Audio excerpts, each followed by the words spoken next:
Welcome to Beth Tikvah Women's program, The Jews in the Land of Inca, with our guest speaker, Morty Weisselberg.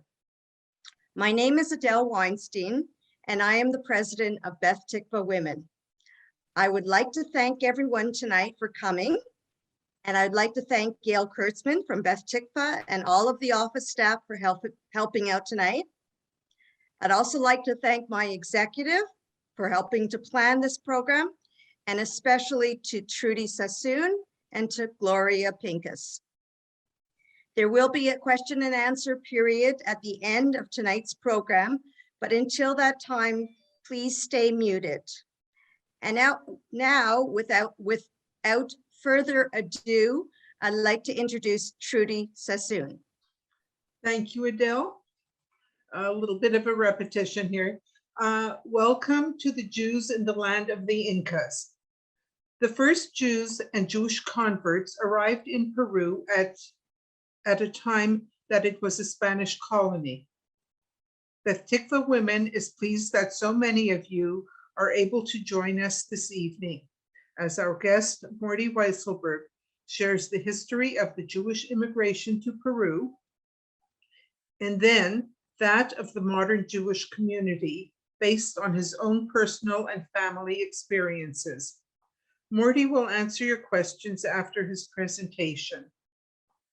A gentle reminder, once again, please direct your questions in the chat to me, Trudy. Morty Weisselberg was born in Peru in 1947, the first son of young Jewish immigrants who came to Peru from the area of Eastern Europe, now known as Ukraine. He attended elementary and high school at the Jewish Day School in Lima, Peru, and did his university studies at North Carolina State University, Raleigh, North Carolina, USA. Upon returning home, he worked for the Peruvian government, first at the Ministry of Industry and Trade, and later at a government imports corporation. After that, he joined a private company where he worked for 12 years. Due to the unstable political and economic situation in Peru, Morty emigrated with his wife and 2 young daughters to Canada at the end of 1988, settling in the Thornhill area where they live until today. Upon his arrival in this country, he created an export company and manages it with one of his daughters. Morty was a longtime board member of Shar Shalom Synagogue, and after its closing, his family joined Beth Emeth Beis Yehuda Synagogue. And now, it is my pleasure to extend a warm welcome to my longtime friend since 1988, Morty Weisselberg. Thank you, Trudy, and thank you, Adele. And thank you to all of you for wanting to use your free time and your evening to listen to this story about the Jews in my birth country. So thank you for that. I think that the best way to do this is to start sharing the screen, and while you see some pictures that I have chosen, I will be talking about what those pictures mean and how they fit into the story of the Jews in Peru.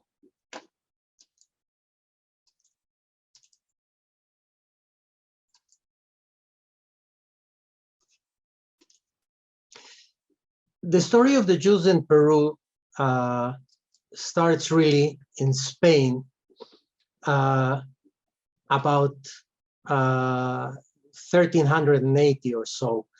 There was a very long history of Jews in Spain, and it was, you probably all know, it was the origin of the Sephardic community all over the world. The Jews in Spain were a very powerful community, first during the Arab conquest of Spain, and then when the Christian kings reconquered their country, they remained as a very important community. This is a picture of the Aron Kodesh of what is known as the Synagogue of Transit. It was built by a Jew who was the financier of one of the kings, Peter I of Spain. And it was, even though it was forbidden to build synagogues, there were exceptions which the king could provide. And this was one case of those. This synagogue, which is today a very well-known, and is today the seat of the Sephardic Museum of Spain in the city of Toledo, was his home synagogue. It's a large building, very, very nice building. I'll show you. You can see up here the writing in Hebrew, which has remained, even though after the expulsion of the Jews in Spain, the synagogue was given as a gift to one of the Christian orders of priests, of monks. It was only in 1960, after Franco had died, that the building was converted to the Museum of the Jewish History of Spain, the Sephardic Museum. I have to mention that there is people don't really know the story of the Inquisition in Spain, but I want to mention the fact that the Inquisition, which is known by everybody, really didn't have any power over Jews. They didn't have any control. They couldn't do anything to Jews. They could, however, and they were in control of the Jews that had converted to Christians. Starting in about 1440s or 1450s, the church started putting a lot of pressure over the Jews. They couldn't do anything about the Jews being there, because they sort of were under the protection of the kings. But there were already rumors that something was going to happen. And many Jews started converting to Christianity so that they could remain in Spain and keep their properties. Unfortunately for them, it was the Inquisition that had the power and decisions over their lives. And the only thing that the Inquisition could do, and the church could do regarding the Jews, was to pressure the king to expel them, which the king and Queen Fernando and Isabella of Castile called the Christian kings. That's what they did in 1492. 1492, the Jews who remained as Jews were expelled from Spain. They had to leave the country. And those who remained as subject to the Inquisition, which could do just about anything they wanted with them. And the way for the Inquisition to get properties and money was to accuse the converts, or conversos in Spanish, of not being real Christians, but being hiding Jews, which they did very often. And that was the way they got the properties and the money of those Jews who were accused by the Inquisition and thrown into jail and had no recourse whatsoever. Anyway, the Jews that left Spain, that remained as Jews, went mainly to other countries in Europe. One country that opened the doors for the Spanish Jews was the Netherlands, but also the Arab countries in the north of Africa and in Turkey. And many Jews settled there. And for example, that's the origin of the Jews of Libya, the Jews of Algiers, the Jews of Morocco. Anyway, the story is that some of those Jews who were conversos were convinced by Christopher Columbus on his first trip to join him on his trip around the world because he felt that he was going to find the lost tribes of the Jews, and he needed people who could speak Hebrew because he felt that those lost tribes were probably speaking Hebrew, and he could connect with them by having people who could speak the language. That's the way that Christopher Columbus discovered America. This is a map of South America. Christopher Columbus didn't come here. He came a little bit to the north, to the area of Panama and surrounding areas. But Spaniards settled here in this area, and little by little, some of them started coming down to the other countries in the other areas of South America. There were no countries at that time. One of the countries to which they came was Peru. And here you have a map of Peru. Peru was conquered by Spaniards. The native people put up a little bit of resistance, but they weren't able to face the modern armies of the Spaniards.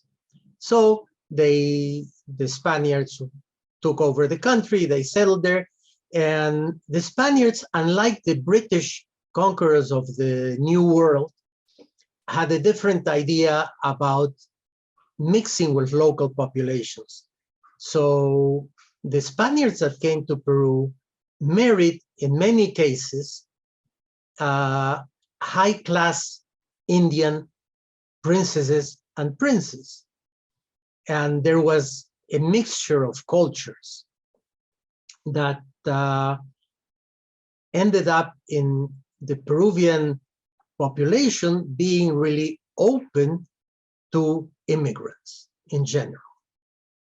However, the Spaniards also brought their church to Peru. And within the church, there was, of course, the Inquisition. And since some conversos tried to come to the New World to escape the Inquisition from there, unfortunately came under the grip of the Inquisition in Peru. This is a modern building, but in the 1500s and 1600s and 1700s, this was the palace of the Inquisition. And this is where the Inquisition had their jails in the basement. You can go to this. There is a museum nowadays. You can go to the museum and you can see what kind of treatment the Inquisition gave to those people whom they took in and questioned, and the way they were questioned, and so on and so forth. I don't really need to go into details. You can imagine how it was. There is a story about a Portuguese Jew, well, hidden Jew really, a converso that came to Peru and made a fortune and built a very, very large house. And this was his house in Peru. You can see the frontage of the house, and this is the quarter, the inside area. You can see how large and ostentatious that house is. The guy made a lot of money. Of course, the money and the richness of this man attracted the eyes of the Inquisition, and they convinced a man to tell the story that one day he had come by the house at night. He was a little bit drunk, but had seen the door open and had gone in and had heard screams of people and had seen in the room that there was a statue of Christ, and the Jews were hitting that statue, and this was built up by the Inquisition, which tried him, found him guilty, and of course took over the beautiful house and everything else that this man had. Anyway, that's a little bit of the story of the Inquisition and the first conversos or hidden Jews that came to the country of Peru. Let's move now a little bit further. In the 1840s, there was a new discovery, really, that was rubber, which was taken from the rubber trees. And this was something very important for the traders in Europe. And they were trying to send young people to the New World, especially to the areas where there are huge forests and where the rubber trees could be, where the sap of these trees could be taken out and sent to Europe for the manufacture of rubber, or whatever was the equivalent of rubber at that time. Those big forests were mainly in Brazil. And many of the Jews that came as part of the business to try to buy areas with rubber trees and so on for the big traders in France and Germany were Jews that were living in Morocco, which is this little red area here. And they went by ship to Brazil, and you cannot see it here, but you've heard, of course, of the Amazon River. And the Amazon River is born here, starts here in Peru, and goes through Brazil all the way to the Atlantic Ocean. So these people started coming in through the Amazon River and settling in the forest areas of Brazil. And as those areas got more and more and more settled, they ended up in Peru. And that was the first real immigration of Jews, active Jews, to Peru. And they settled in the capital of the jungle of Peru, in a city called Iquitos. There are still some Jews who live in Iquitos, but the wonderful, the very rich times of Iquitos have already passed. There are some traces of that, as you can see here. This was a store of Mr. Cohen. I don't have to explain to you that Cohen is a Jewish name. But he was a very big store owner in Iquitos. This was his store. Today it's a restaurant. But he wasn't the only one. You can see here another very large store. You can barely make out here Toledano. And Toledano is a typical Jewish Sephardic name, mainly from Morocco. These people lived there for many years. After a while, of course, they were mostly young men were the ones that traveled and went away for new adventures. Eventually, they got tired of being alone, and they started going around the small towns and the villages in the jungle, and they sold trinkets and things, and they left merchandise, but they left something else. They left many children.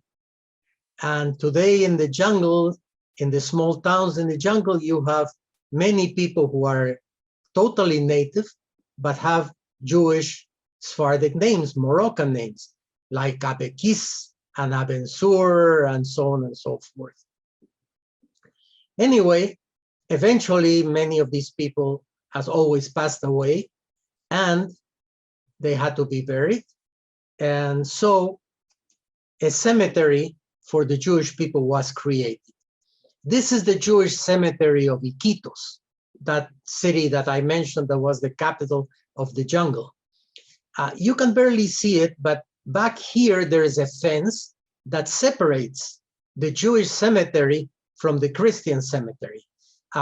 Christians are usually in Peru are buried on walls, on holes in walls, And you can see some of the walls here for the Christian people that were buried there. But this was the Jewish cemetery. These people lived there until probably the 1880s. Some people, some modern Jews have moved there for business purposes, but the original population of Peru, of Iquitos, sorry, has basically assimilated or disappeared with very, very few exceptions. In the 1860s,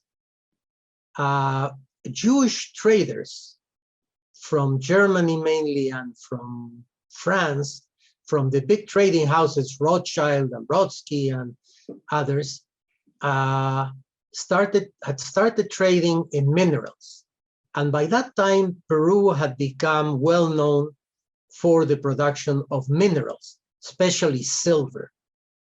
And so Jewish owners of trading companies started settling in Peru to create their own trading companies and export companies that would export those minerals. They would go to the mines up in the hills and they would buy the mineral and export it to Europe.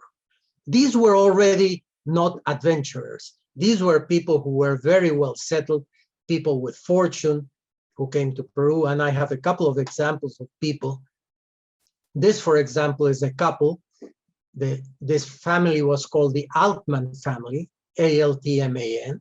You can see they don't look like young adventurers. These were people settled. They came for business, and they were very successful. This is one case.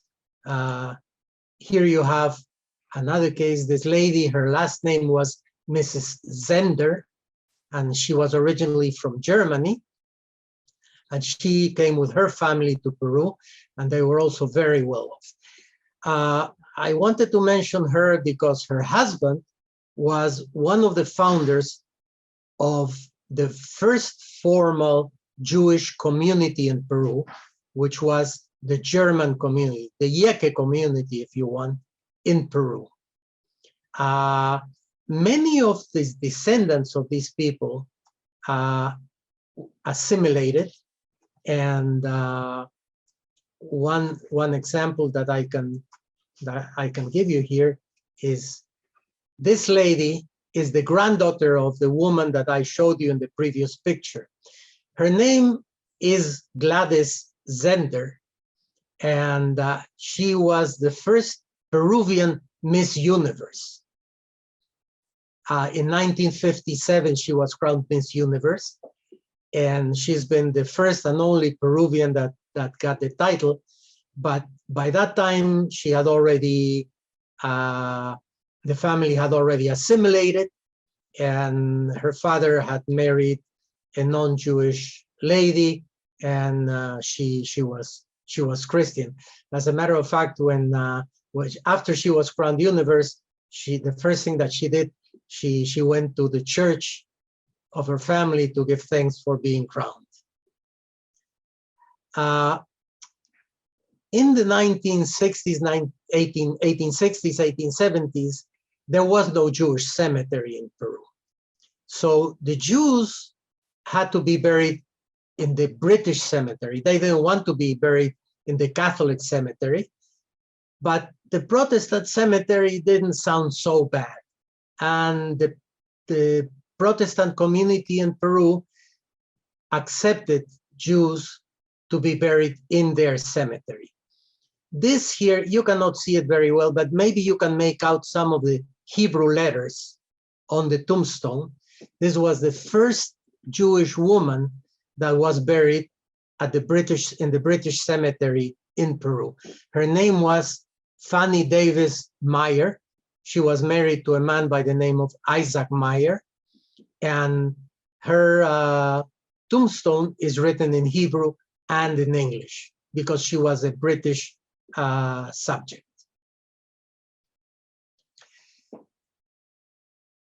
The formal Jewish community was created in 1870, and by 1875, they were able to get a piece of land for the Jewish cemetery. And the story is quite interesting. A French engineer was hired by the Peruvian government to build the train that would go from the coast of Peru up to the mountains. And the main purpose was to bring the minerals from the mines up in the mountains to the coast to be loaded on the ships. And this man was French, and he was friends with some of the Jewish traders, and they had told him that they needed a piece of land for the cemetery, and he said, I will give you a piece of land for the cemetery. And it was that. He gave him a piece of land that bordered on the train tracks, and he wanted to give it as a gift to the Jewish community.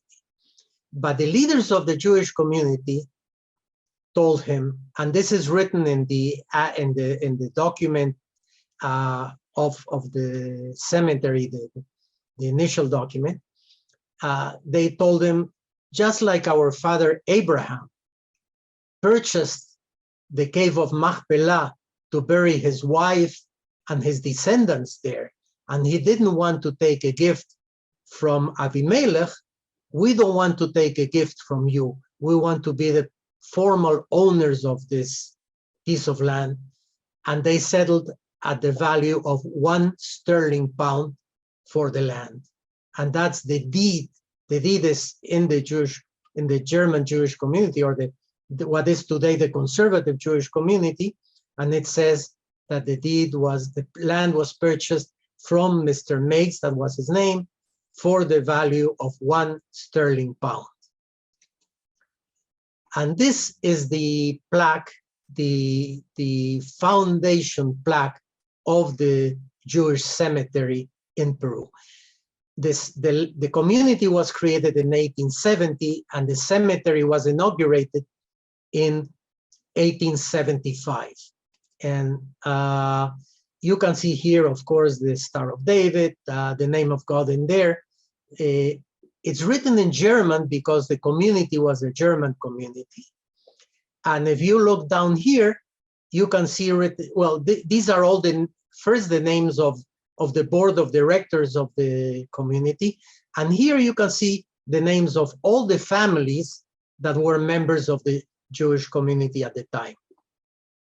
Down here at the bottom, you will recognize that this is the end of the prayer Unetanet Tokef that we recite on Yom Kippur. It says Utechuva, Utefila, Utsedaka, which are the words used to say that those are the deeds, the acts that will eliminate the bad decree of death for Jews. In the cemetery, this is the Holocaust memorial that we have down there. Every year there's a ceremony at the cemetery on the day of the memorial for the Holocaust.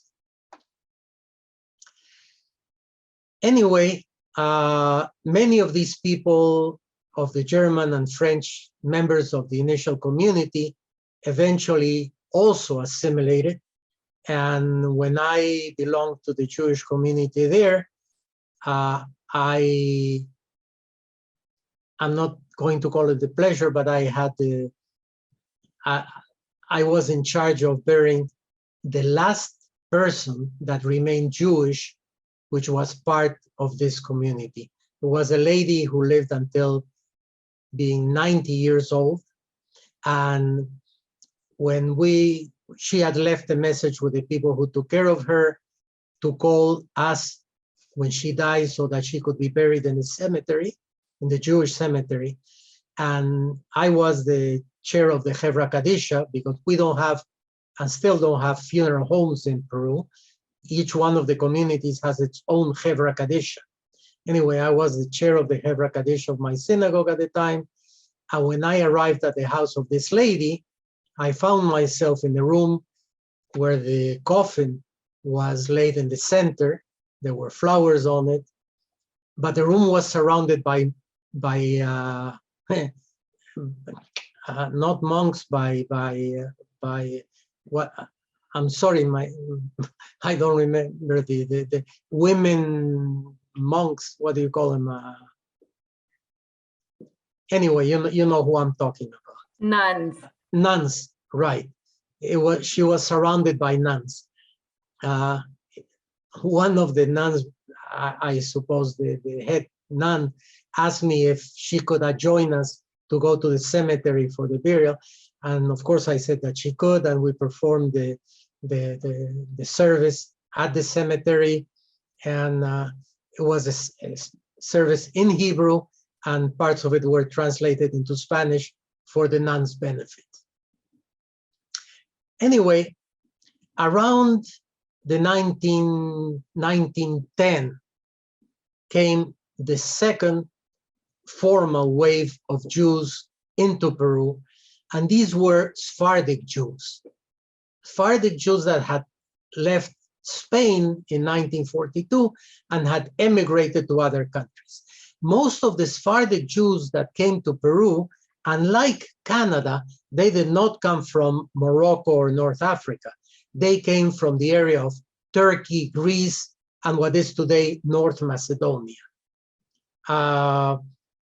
Most of the Jews were living here in this area of Turkey and Greece. You can make out here Thessaloniki, which is in English Salonika, which had the largest population of Jews in Greece. Sadly, 95% of the Jews of Salonika were murdered by the Nazis during the Second War. In any case, these Jews from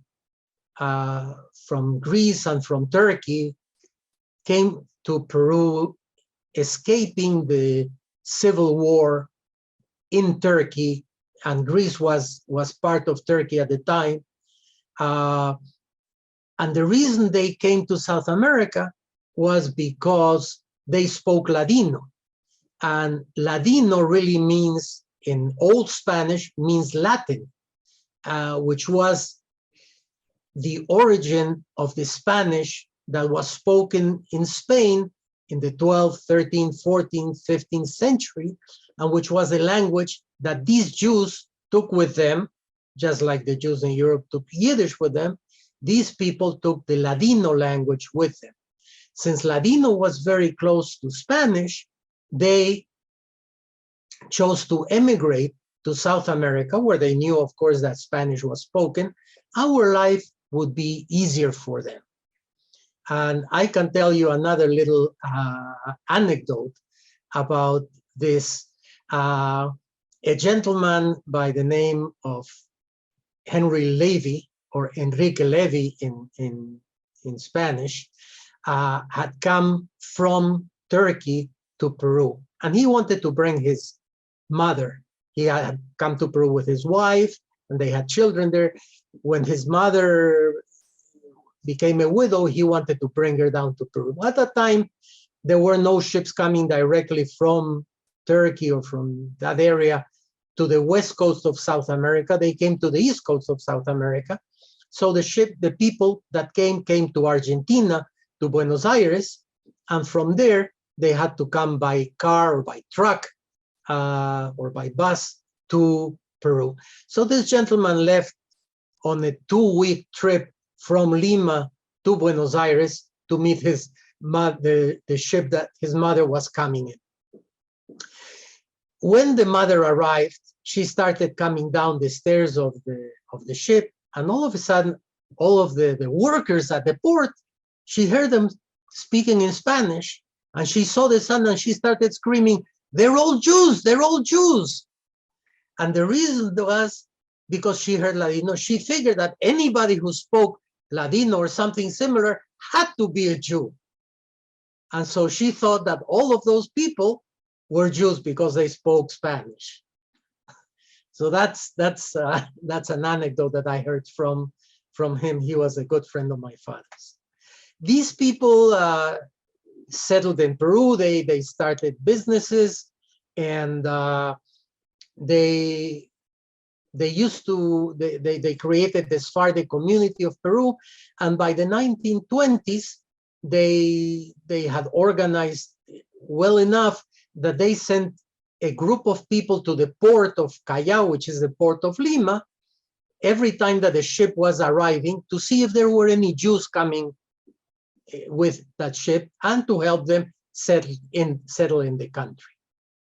By the 1920s, some Jews from Eastern Europe had started to come to Peru. And most of the Jews that came to Peru came from this area here. Sorry, yeah, this area here. This is today part of Ukraine. At the time, it was part of Poland. Then eventually it became part of Romania. Why did they come to Peru? Well, there weren't many places that would allow Jews to come in. Peru was one of the few places at the time that came. And there is a small town that was this city here that you cannot read it, but this is called Chernovitz. There's a small town not far from Chernovitz in what today is Romania that is called, in Yiddish, it's called Novoselets. And some people from Novoselets, by chance, came to South America. Some of them went to Venezuela, but a couple of them came to Peru.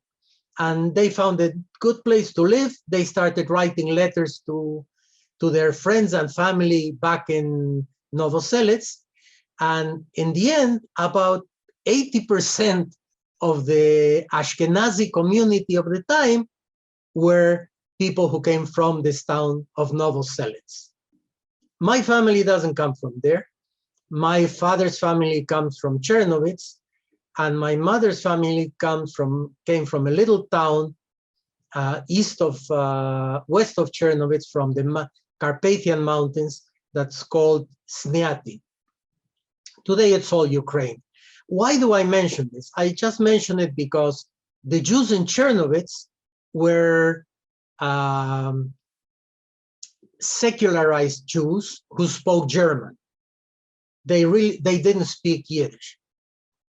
But my mother's family came from this small town where everybody spoke Yiddish, and my parents and I were much closer to my mother's family than to my father's family.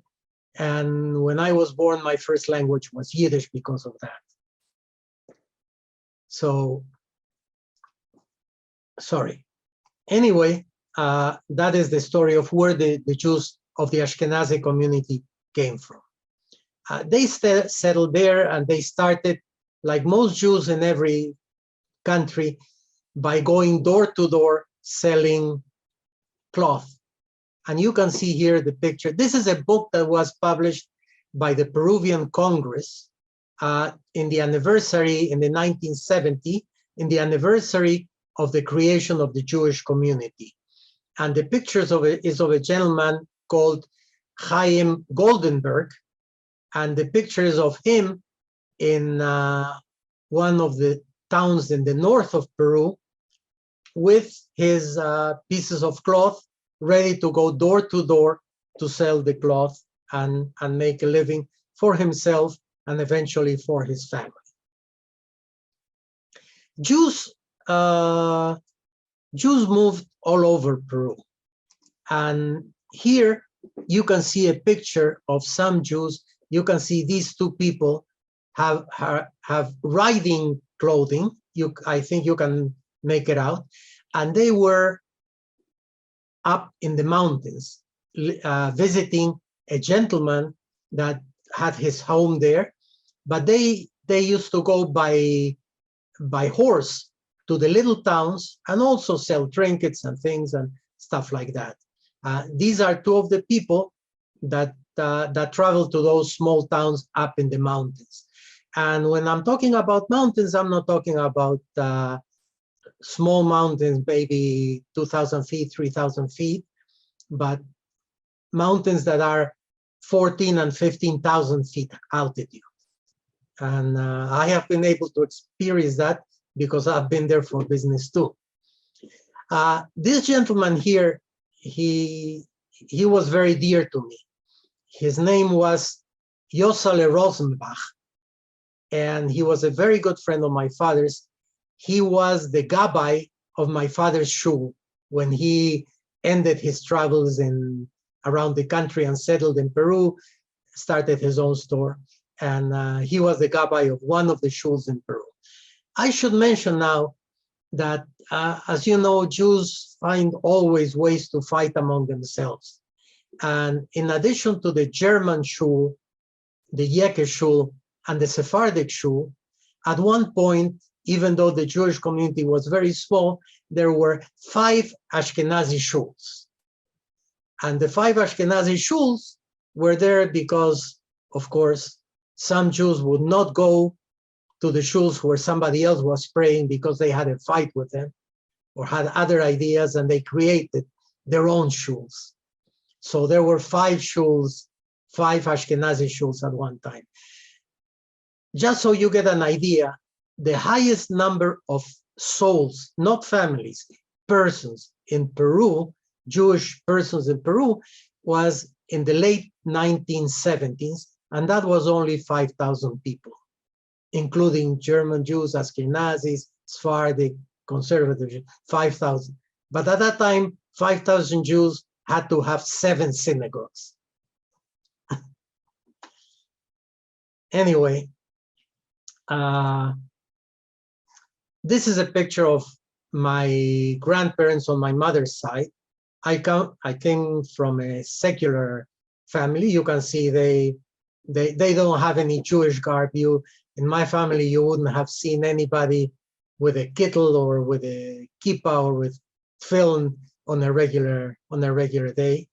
But they were very Jewish, and and by living very close to them, I was raised in Yiddish, and I learned Spanish when I went to school. On the other hand, this is my grandmother on my father's side when they got married, and you can also see he's not wearing a kittel. They were also very secular people. Unfortunately, my grandfather, I never met him. He died in the First World War. He was a soldier in the Austro-Hungary army, and he died in 1914, leaving a wife with a daughter and a one-year-old child, which was my father. This is I'm sorry about these hexagons. They don't belong in the picture. I don't know why they are there. This is a picture of my father's family. This is my grandmother. This is her mother, my great-grandmother, and she is wearing a shawl. So you can see, even though she was very Jewish, none of them were wearing wigs or anything like that. This lady here is my grandmother, and I inherited this picture from my father. I had never seen it before. When I showed the picture to my cousin, who lives in Israel, she couldn't believe how much she looked like her grandmother here. I have to tell you another little anecdote. In 1924, this lady was already a widow with a young son and a young daughter. And they were in Europe. They received the visit of a young man from South America who was looking for a wife. My aunt, my father's sister, was coming from Chernobyl, was quite a cultured woman. She played piano, she spoke 3 or 4 languages, and this man wanted to marry her. Unfortunately, at that time, there was I don't know if any one of you has heard of the name of Tzvi Migdal. Tzvi Migdal was one of the terrible stories in Jewish history, in modern Jewish history. This was the head of a gang, a white slavery gang, who used to send young men, mainly from Argentina, to Eastern Europe, to the small state left in Eastern Europe, marry young girls who were illiterate, who were poor, offering the families or giving the families a big dowry, and marrying these girls, bringing them to South America to put them into prostitution. And so much so big was this that in Buenos Aires, in Argentina, and in Brazil, at one point, Jewess was also the name used for a prostitute. Anyway, my grandmother, of course, knew about this, and she told the man that he could marry his daughter. However, she would not leave the house unless the grandmother and her son went with them to Peru. So that's how my grandmother and my father arrived in Peru in the early 1920s.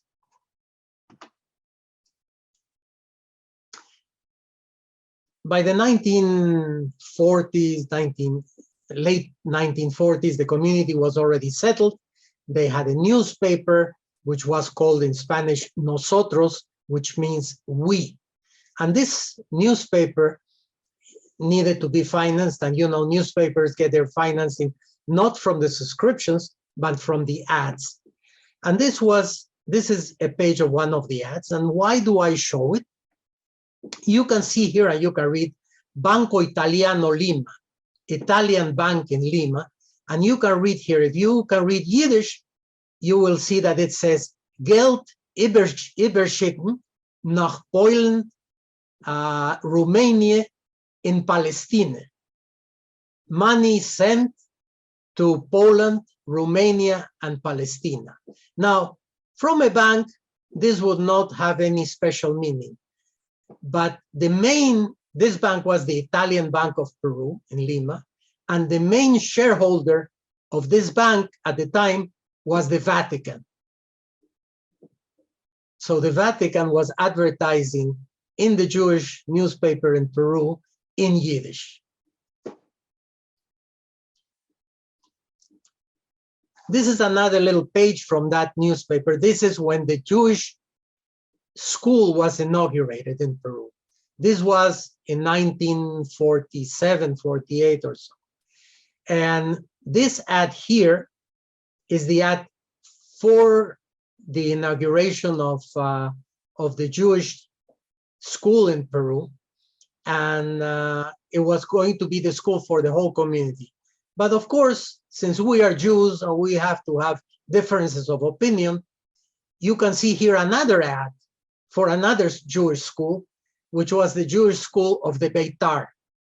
Beitar was, of course, the revisionist movement led by Menachem Begin, and they had, of course, a branch in Peru, and they wanted to have their own school where they could teach Jabotinsky's ideas to the young people of Peru. Eventually, this disappeared, and the school became the unifying force for the kids in the Jewish community, unifying Sephardic, Ashkenazi, and German children in Peru. It developed very nicely, and you can see here the modern school. It's a very nice building.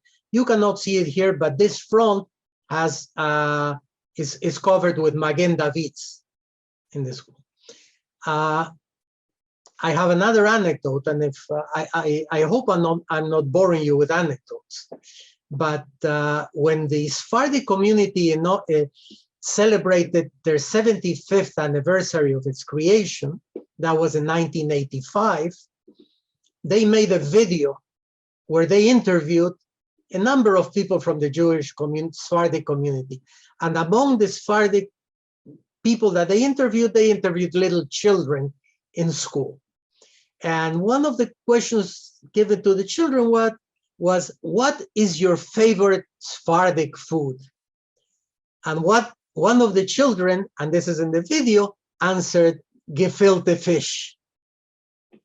That gives you an idea of how integrated the community was by that time.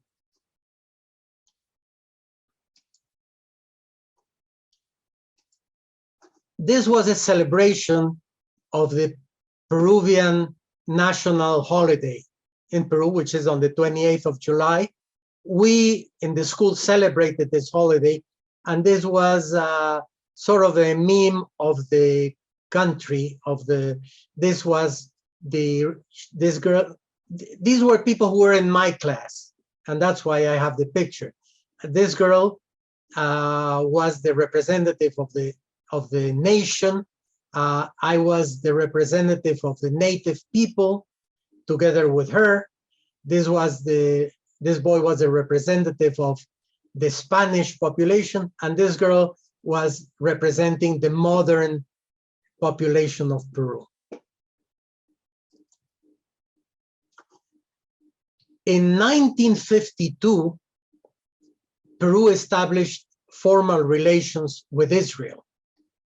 And this picture here, unfortunately, I couldn't enlarge it, but this was a banquet that the Jewish community gave to the first consul of Israel in Peru, honorary consul of Israel in Peru. Well, I'll say it, he was my uncle, and he was a doctor, and the consulate office was in his surgery, which was in this building on the 6th floor. And there was, you can barely see a flag here, but that was the flag of Israel flown on the balcony or on the window of the consulate in Peru. Here you have a picture of some of the people who were in the banquet. This was the Ashkenazi rabbi. This man was the Sephardic rabbi. This was Mr. Reutemann, who was my uncle, which was the consul. And family ties count, the man behind him was my father, who was the vice consul of Israel in Peru. A little bit further in the 1950s, 1957, 58, there were two important visitors to Peru. One was Menachem Begin. Now, he wasn't planning on visiting Peru because the Jewish community of Peru wasn't important. He was flying to Brazil. And the way to fly to Brazil was to fly first to the United States because he had meetings there, then fly to South America, and the central country in South America was Peru, land in Peru to refuel, and then fly from Peru to Sao Paulo or Rio de Janeiro in Brazil, where there was already a large community. However, luckily for the Peruvian community, the plane broke down, and they had to bring the spare parts from the States, and that would take a few days.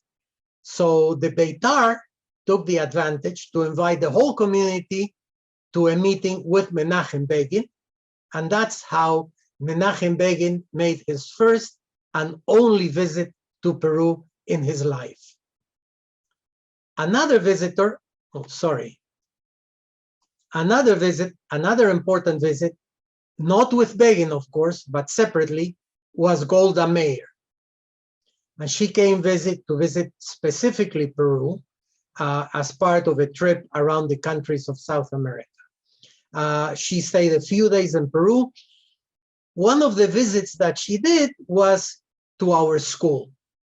And I am very proud to show you, to show you this picture, because this is a boy giving a small speech to Golda Meir in Hebrew, and that was me.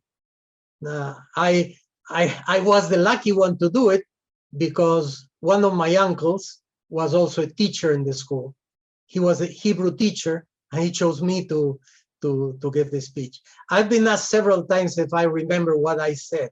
I have no idea what I said. I don't remember at all. But I do remember being there in front of Golda Meir. This was the foreign affairs minister of Israel at the time. I don't remember his name, but this gentleman was the ambassador of Israel in Peru at the time, and this was the school principal at that time. That I'm not going to take more of your time. Eventually, the community developed. It grew to about 5,500 people in the late 1970s when there was a military takeover in Argentina. The military in Argentina were very, very anti-Semitic, as was Peron. And many of the young, especially the young Jews in Argentina, were working class Jews, as had been their parents, and they have very left-wing ideas. Many of them had been members of the Communist Party and even terrorists, and they were hunted down by the government. Many were killed. The Jewish community of the United States was able to remove quite a few of them. Many went to Israel. The United States didn't accept them because of their political leanings. Some of them, or quite a few of them, arrived in Peru. There was at the time a branch of the Jewish Theological Seminary of New York in Buenos Aires, under direction of a rabbi called Marshall Meyer, and he was instrumental in working with the American embassy to get these Jews out of Peru. I wanted to show you a picture of the conservative community shul in Peru today. This is one of the daily services in Peru. The shul is not too big, but it's a very nice shul. This man here is the rabbi. He came from Argentina. And you can see here the front of the shul, the Aron Kodesh, and these are the windows of the shul. Each one of these is one of the days of creation. My last activity in Peru, I was always quite an active member of the community in Peru. In 1987 and 1988, I was president of the conservative community, and as such, I was part of the rotation of the presidency of the Jewish community of Peru. And there's a picture here. This is one of the programs of the Jewish community in honor of the independence of Peru. This was the Sephardic rabbi giving a speech, a blessing for Peru. This man was the president of the Ashkenazi community. This was the ambassador of Israel in Peru. This was the president of the Peruvian Congress, and this was myself as president of the Jewish community. And the last picture that I want to show you, this was my last act as president in Peru. This was the commemoration of Israel's Independence Day. This is the ambassador of Israel with his wife. This was the president of Peru. And this is my wife, and this is myself during that thing. Anyway, that's the extent of the story of the life of Jews in Peru.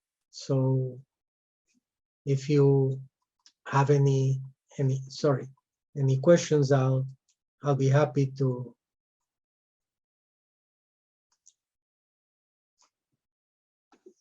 answer them. Trudy, you are muted. Maybe you don't want to hear. Never. I always want to hear you. Thank you. I could go on listening forever. But anyways, I have some questions here for you. If anybody has any more questions, please put them in the chat. Our first question is, did you encounter any anti-Semitism in your community as you were growing up? No, I never encountered any anti-Semitism as such. People would many times talk about Jews as people who wanted to make money, and that was their main interest, but not in the sense of being anti-Semitic, but rather something that they had heard from their parents and so on. There was a period of time in Peru when there was anti-Semitism on a section. I'll just tell you one example. During the war, late 1930s, the Peruvian community wanted to bring 100 Jewish children from Europe to Peru to save them from the Holocaust. And the Catholic Church, through the cardinal at the time, had a lot of influence over the president and the government. And they said they would accept those children as long as they were converted to Catholicism as soon as they arrived in Peru. And the community said that they were not in the business of selling children's souls. And the community didn't accept that. But after that, like I say, personally, I never really encountered any anti-Semitism. Okay, thank you. Did the Jewish people only tend to congregate amongst themselves and not mix with the general population? In general, yes, for two reasons. First of all, the majority of the population of Peru was native, and it was really difficult to find a community of ideas between Jews and the native people of Peru. And the elite of Peru was mainly Catholic. And there was also that idea, the Catholic Church had always, and maybe not today as much, but had always been very anti-Jewish, and so there was no real mixture, unless it was in business. In business, there was a great deal of communication between the communities, and not only the Peruvian Catholic community. I have to say that many Arabs who came to Peru, especially Palestinians, had very good business relationship with Jews in business. Okay, thank you. Jerry Fryer asks, was the experience of Jews in the neighboring countries of Ecuador and Chile similar to those of Peru? In Ecuador, probably yes. In Chile was probably a little different, because first of all, in Chile, there was a much larger community. There were about 40,000 Jewish people in Chile, and the Chilean people are much more homogeneous. The original conquerors of Chile killed most of the native population, and the only ones left were the European descendants, which were a homogeneous population in Chile. So their experience was probably different from the ones in Peru and Ecuador. Ecuador is rather very similar to Peru in that sense. Okay. Marilyn asks, what city is that Holocaust memorial in? The city is Lima, because I would say that 90% of the Jews have always lived in Lima. A few of them may have initially lived in some of the smaller towns for business purposes or for some other reason. For example, the parents of the man that was president of the conservative community before I became president, his family lived in one town in the mountains because he had experience in the hotel business, and the hotel organization, one of the hotel organizations in Peru, hired him to be the manager of this hotel, of their hotel in this town in the mountains. So that's why they live there. But other than that, the majority of the people lived in Lima. That's where we had the school. That's where we had the cemetery, the big cemetery. That's where we had the sports club. That's where we had the synagogues. So the Jewish life was basically in Lima. And for the high holidays, most of the Jews who lived outside Lima used to come to Lima also. Here I have to tell you another little anecdote. One of the Jews who lived in a town in the north of Peru, before Rosh Hashanah, a couple of weeks before Rosh Hashanah, went to the post office with a whole stack of cards to send to his friends in Lima. And the postman there said, well, what are all these cards? He knew him, but he never sent so many cards. So the guy told him, well, these are New Year's cards. And the postman said, well, I know we are a little bit slow, but we still have 4 months until the new year. Thank you. Anyways, just a comment from Judy Weinberg. She has a neighbor who is a Catholic lady from Peru. And one day the lady knocked on her door to tell her that the nephew from Peru was going to be visiting her. He had converted to Orthodox Judaism, and she didn't know what to feed him. He had made her aware that that could be an issue. Yes, Yeah. yes.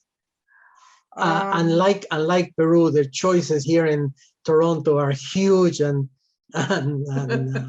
that's not a problem. No. Yeah.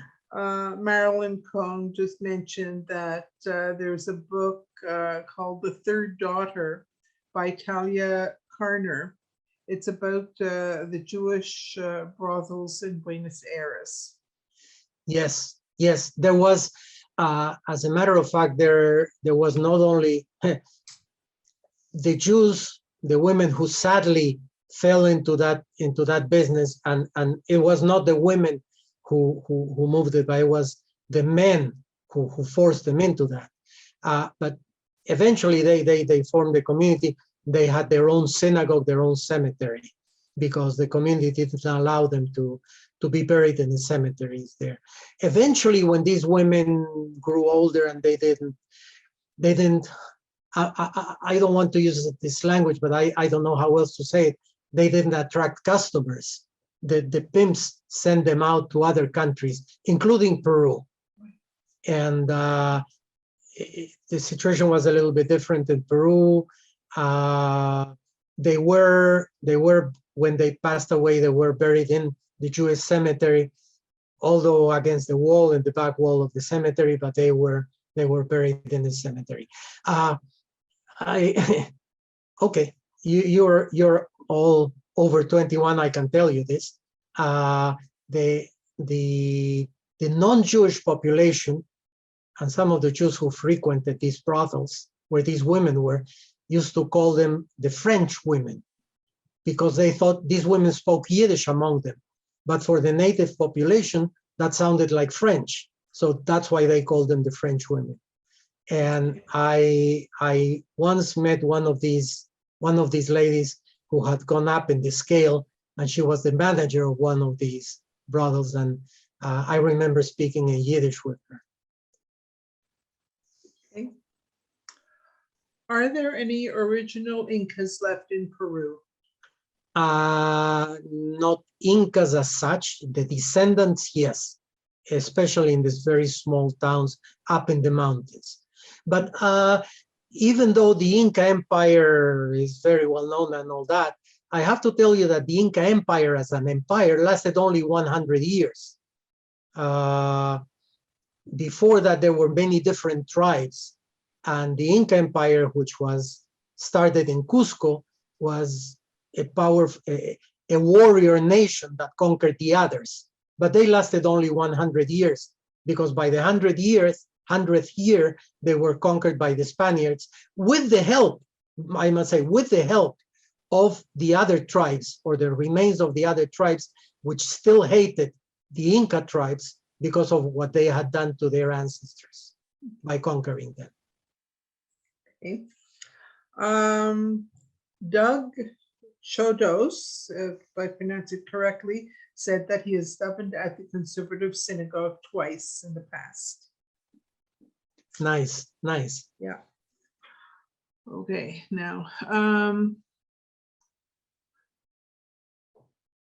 how do the Ashkenazic and Sephardic communities get along today? In general, they get along very well.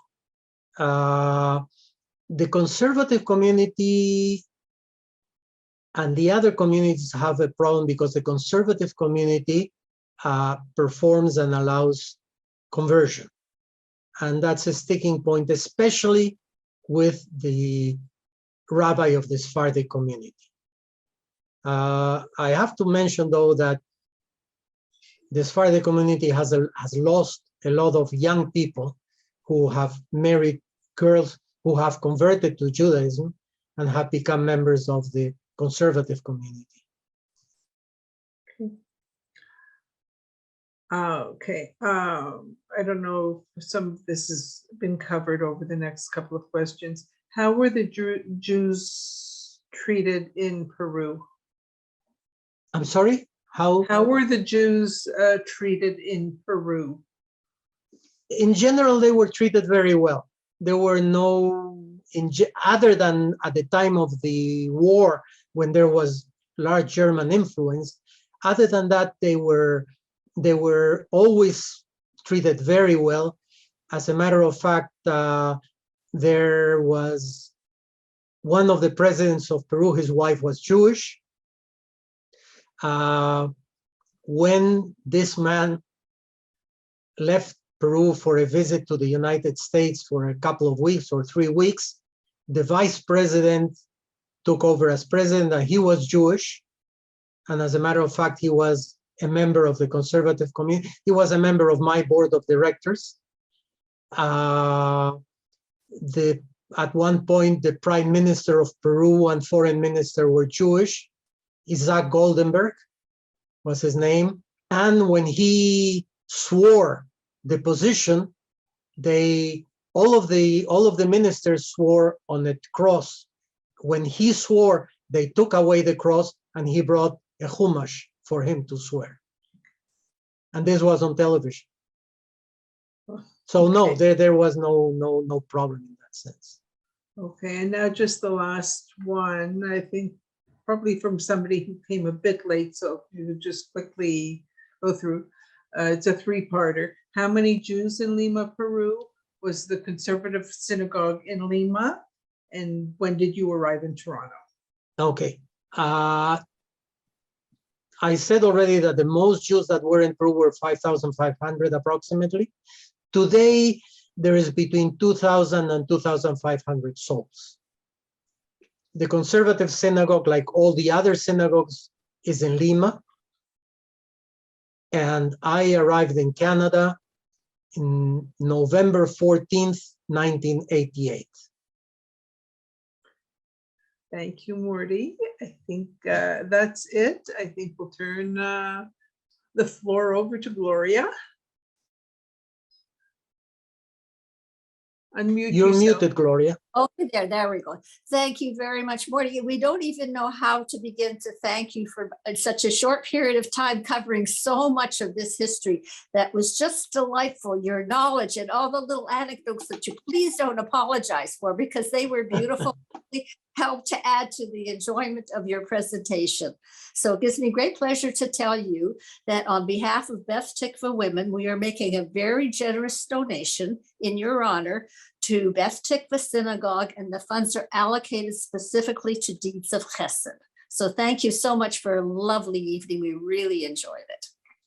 Thank you very much, and thank you to everybody for willing to spend time listening to this story.